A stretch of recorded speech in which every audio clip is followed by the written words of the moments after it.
गौतम बुद्ध जब भी अपना प्रवचन समाप्त करते, अपने शिष्यों को 3 बार समझाते और कहते कि जाओ अब अपना अपना काम करो।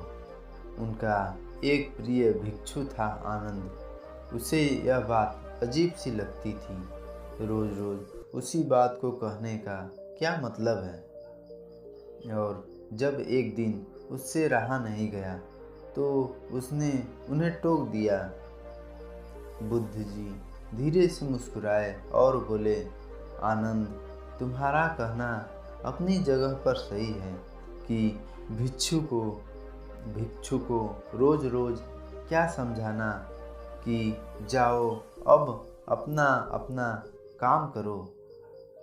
पर शायद तुमने यह ध्यान नहीं दिया कि धर्म सभा में सिर्फ भिक्षु ही नहीं, आसपास की बस्तियों से बहुत से लोग भी आते हैं। उनमें से बहुत से लोग ऐसे होते हैं जो पहली बार आए होते हैं। तो उनके लिए मैं यह बात 3 बार दोहराता हूँ। पर यह स्पष्टीकरण भी आनंद के पल्ले नहीं पड़ा। इस पर बुद्ध बोले, आनंद, आज की सभा में जितने लोग बैठे थे उनमें सन्यासी तो बहुत सारे थे, पर एक चोर और एक वेश्या भी थी। कल तुम ऐसा करना कि किसी एक सन्यासी उस चोर और वेश्या से जाकर मिलना और उनसे पूछना कि मेरी बातों का उन्होंने क्या अर्थ ग्रहण किया। यह सुनकर आनंद और आश्चर्यचकित हुआ कि इतने लोगों को भीड़ में बुद्ध ने चोर और वेश्या को एक नज़र में कैसे पहचाना, और भला मैं कैसे जानूंगा कि वह चोर और वेश्या कहाँ रहते हैं। बुद्ध उसके मन की बात समझ गए। उन्होंने आनंद को चोर और वेश्या के बारे में बताया और जाकर आराम करने को कहा। आनंद को जैसे तैसे उत्सुकता में वह रात काटी और अगले दिन सुबह सुबह तहकीकात के लिए निकल पड़ा। सबसे पहले वह एक सन्यासी के घर गया जो बुद्ध की धर्म सभा में नियमित रूप से आता था। आनंद ने उससे पूछा, रात्रि सभा में बुद्ध ने जो आखिरी वचन कहे कि अब जाकर अपना अपना काम करो, आपने उससे क्या सीखा। इस पर वह भिक्षु बोला, इसमें सीखने वाली क्या बात है। भिक्षु का नित्य कर्म है शाम को ध्यान, अल्प भोजन और विश्राम। मैंने कल भी वही किया। आनंद को पता था कि भिक्षु से उसे यही उत्तर प्राप्त होगा, अतः वह मुस्कुराया और चोर के घर की ओर चल पड़ा। पूछते पूछते वह चोर के घर पहुंचा। चोर उस समय सो रहा था। उसे उसके घर वालों ने जगाया और बताया कि भिक्षु आनंद उनसे मिलने आए हैं। यह सुनकर चोर चौंक उठा और हाथ जोड़कर आनंद के सामने हाजिर हो गया। आनंद ने अपना सवाल दोहराया। रात्रि सभा में बुद्ध ने जो आखिरी वचन कहे कि अब जाकर अपना अपना काम करो, आपने उससे क्या सीखा। चोर विनम्र शब्दों में बोला, भिक्षु, बुद्ध तो अंतर्यामी है, इसलिए आपसे क्या छिपाना।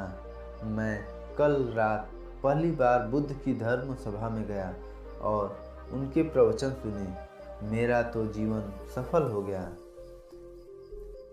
बुद्ध के प्रवचन सुनने के बाद मैं उनके कहे अनुसार अपने काम यानी कि चोरी करने के लिए निकल पड़ा और कल इतना तगड़ा माल हाथ लगा कि अब मुझे चोरी करने की ज़रूरत नहीं पड़ेगी। अब मैं अपना जीवन आराम से काट सकूंगा। चोर की बात सुनकर आनंद हैरान रह गया।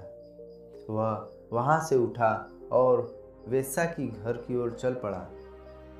वेश्या आनंद को देखते ही पहचान गई। उसने आनंद को प्रेम पूर्वक घर के भीतर बुलाया और उनके लिए जलपान लेकर आई।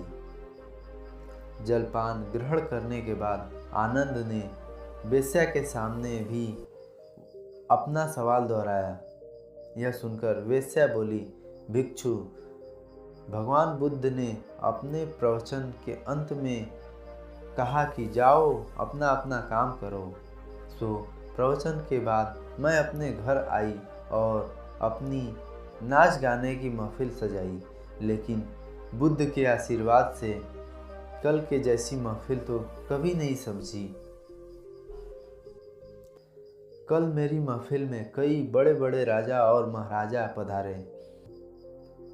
उन लोगों ने प्रसन्न होकर मुझे इतना धन संपत्ति दे दिया कि अब मुझे धन के लिए ये कर्म करने की आवश्यकता नहीं पड़ेगी। आनंद के आश्चर्य की सीमा न रही। वह वहाँ से वापस महात्मा बुद्ध के पास गया। उसने बुद्ध को जाकर प्रणाम किया और सारी बात कह सुनाई। बुद्ध बोले, आनंद, इस संसार में जितने भी व्यक्ति हैं सबके मस्तिष्क अलग अलग हैं। वे सभी लोग अपनी बुद्धि और क्षमता के अनुसार हर बात का मतलब निकालते हैं। इसलिए मैं अपनी इस बात को 3 बार कहता हूँ कि जाओ अब अपना अपना काम करो। इसके पीछे मेरी यह सोच है कि किसी के समझने में कोई कमी न रह जाए।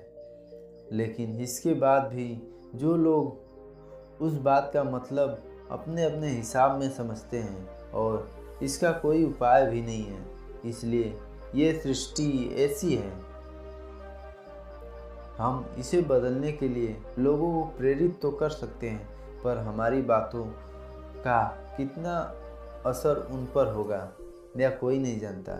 इसलिए मैं सभी के सामने एक व्यवहार करता हूँ और सभी को एक समान अपना अपना कार्य करने के लिए प्रेरित करता हूँ।